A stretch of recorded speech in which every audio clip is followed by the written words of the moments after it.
Ave María Purísima. Saludos y bendiciones a todos los hermanos del Decanato Cañada de Gómez que están llevando adelante esta escuela de apostolado. Bueno, en el primer encuentro veíamos varias cosas del Antiguo Testamento, las particularidades de la Biblia. Todavía no habíamos llegado al Nuevo Testamento. Hoy lo que en este nuevo video me propongo es avanzar un poquito más en esto, por lo menos hasta llegar al Nuevo Testamento. Tratar de responder algo de la importancia que tiene el Antiguo Testamento, para así luego hacer algo más en el próximo video, el video 3, exclusivamente sobre el Nuevo Testamento, y el último dedicarlo un poco a también lo que tiene que ver con la Escritura como el alma de todo apostolado, ¿no? El alma de la oración, el alma de toda la acción pastoral de la Iglesia.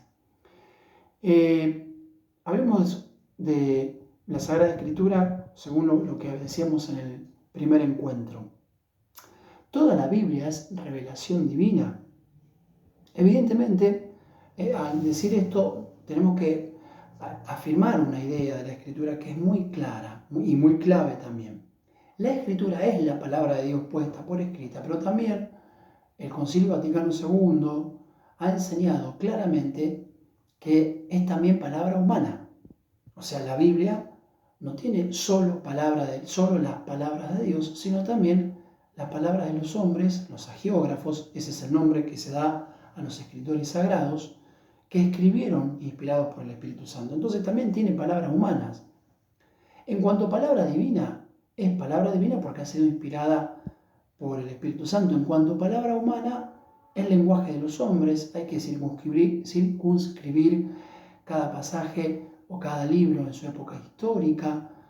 Hay todo un trasfondo, un contexto que se llama, pero lo fundamental es que la Biblia contiene todo lo necesario para nuestra salvación, pero no que cada cosa que se diga en la Biblia es revelación divina. Por ejemplo, algunas son palabras humanas, porque incluso uno de los grandes problemas que hubo en el curso de la historia fue cuando algunas de las afirmaciones de la Sagrada Escritura están en franca contraposición a los datos de la ciencia.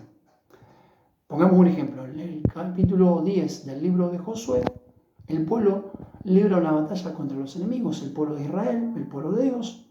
Los enemigos eran los amorreos, se hacía tarde, caía el sol, y para obtener la victoria definitiva se necesitaba que la luz del sol, la luz solar, extendiera el plazo temporal de la batalla. Entonces Josué dice, y grita, dice el texto, no, le grita al sol que se detenga, y el sol milagrosamente tardó un día en ponerse, dice el texto. Este fue uno de los grandes problemas, por ejemplo, que en la Edad Moderna se generó a raíz del descubrimiento de Galileo Galilei y todo el conflicto que tuvo que ver con su figura. Pongo un ejemplo, se podrían poner muchos más, pero para que veamos que la Biblia no es un libro científico. Si el texto de Josué 10, capítulo 10, versículo 12, dice que el sol se detuvo, ¿qué significa? Que dejó de girar alrededor de la Tierra, pero la teoría de Galileo es la conocida llamada con la teoría heliocéntrica. No es el sol el que gira alrededor de la Tierra, sino que astronómicamente está comprobado, gracias a los datos de la ciencia, que la Tierra es la que gira alrededor del sol.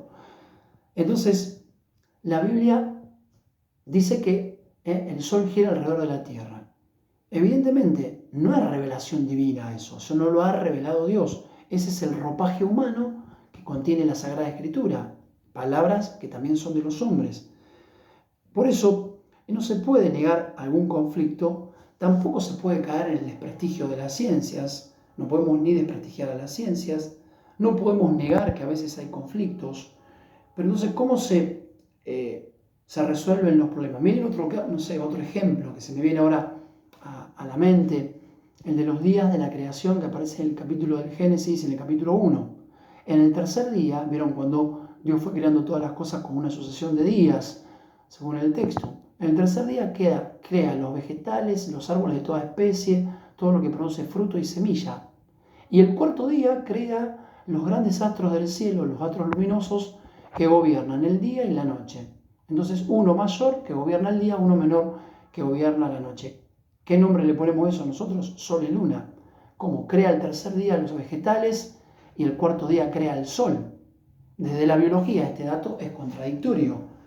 por lo menos desde la biología que tiene que ver con la biología vegetal.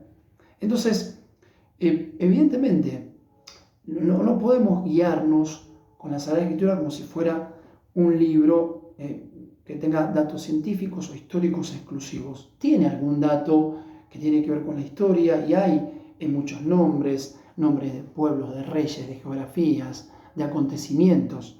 Pero el gran tema es, como decía en el primer video, qué sentido darle al suceso, no tanto al suceso, sino qué sentido darle al suceso. Una vez, a propósito de esto, se acerca a Jesús alguien, estamos en el capítulo 10 del Evangelio de Lucas, a preguntarle quién es mi prójimo. Y Jesús le dice, ¿qué está escrito y cómo lo lees? Entonces Jesús le dice, en la ley, ¿qué está escrito y cómo lo lees? Fíjense la pregunta, ¿no? ¿Qué lees? O sea, porque lo que está escrito es entonces lo que uno lee. Y cómo lo lees es cómo lo interpretas. Fíjense las dos cosas, ¿no? ¿Qué está escrito y cómo lo lees? Lo más importante sigue siendo el cómo lo lees. Obviamente el sentido de lo que está escrito, ¿cómo se llama ese sentido? ¿Cómo se llamó a pasar en la historia de la iglesia? El sentido literal de la letra, de lo que está escrito. Y el cómo lo lees, ¿qué va a representar? El sentido espiritual. El qué está escrito tiene que ver con una época, un contexto histórico, con un pueblo, con la intención del autor, qué fue lo que el autor quiso escribir, inspirado por Dios, los géneros literarios, o sea, no es lo mismo leer una poesía, un censo, una descripción geográfica, un oráculo profético, un pasaje histórico, no es lo mismo, esos son géneros, una genealogía, hay muchas cosas, un código moral, un código de leyes o un milagro. Entonces, no es lo mismo un género literario que otro género literario. ¿Cómo se llama eso? ¿Qué? ¿Qué está escrito? Lo que le preguntó Jesús a ese maestro de la ley que se acercó para preguntarle quién es mi prójimo. Entonces Jesús dice, ¿qué está escrito? No podemos apartarnos de eso, porque el texto escrito, o sea, la palabra de Dios escrita sigue siendo el marco del cual no tenemos que apartarnos jamás. Pero hay que dar otro paso. ¿Cómo lees? ¿Cómo lo interpretas? ¿Qué sentido le das? Y aquí viene todo el sentido literal, o sea, el mensaje que debemos leerlo dentro del contexto inmediato y dentro del contexto de toda la Sagrada Escritura, o sea, el contexto inmediato. Todo texto de la Escritura tiene un contexto inmediato que es inmediatamente lo que rodea ese pasaje, pero también tenemos todos los demás libros de la Sagrada Escritura, que es, en definitiva, todo lo que Dios ha revelado. Y por eso a veces los textos se iluminan entre sí.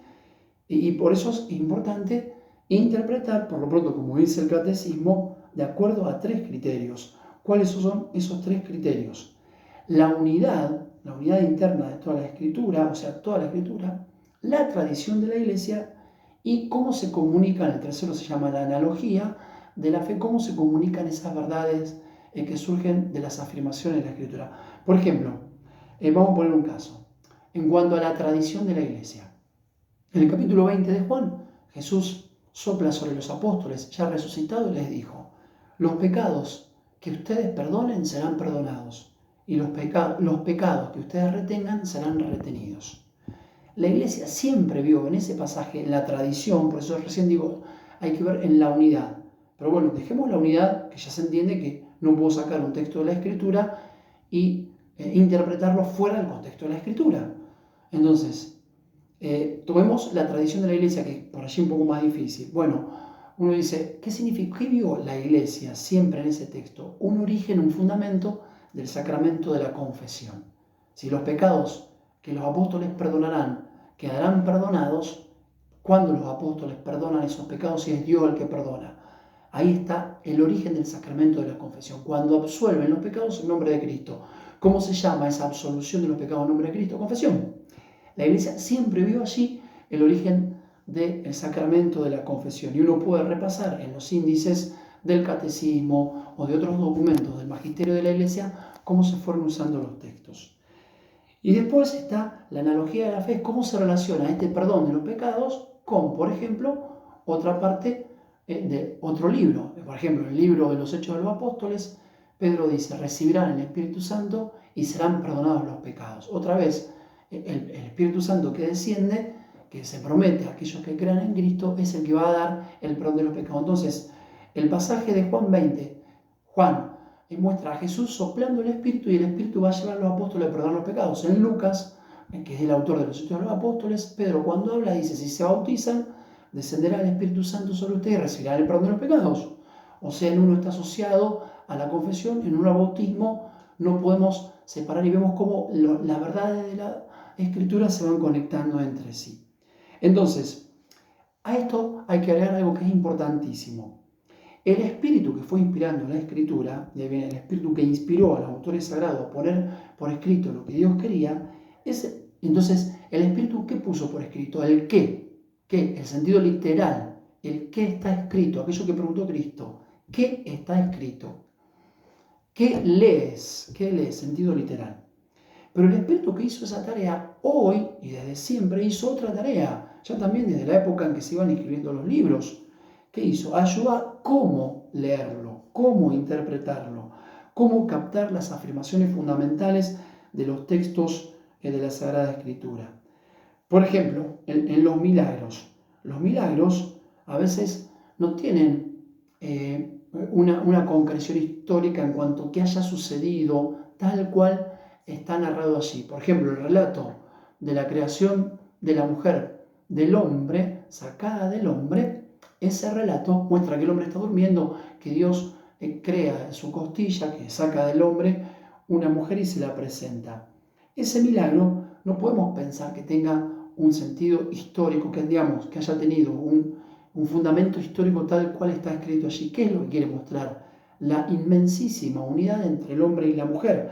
O sea, ¿qué hay detrás de eso? No podemos buscar una explicación histórica o natural o científica, sino una explicación teológica, algo que tiene que ver con lo que Dios quiere decir y quiere enseñar mediante la inspiración del Espíritu al geógrafo, al autor sagrado, y cuál es, en definitiva, la visión que se ofrece del hombre, de la mujer, del mundo, de las realidades de nuestra tierra. Bueno, queda para el tercer video algo más que profundizaremos después de estas ideas, que espero les sirvan y los ayuden a seguir meditando y profundizando siempre en los textos de la Sagrada Escritura.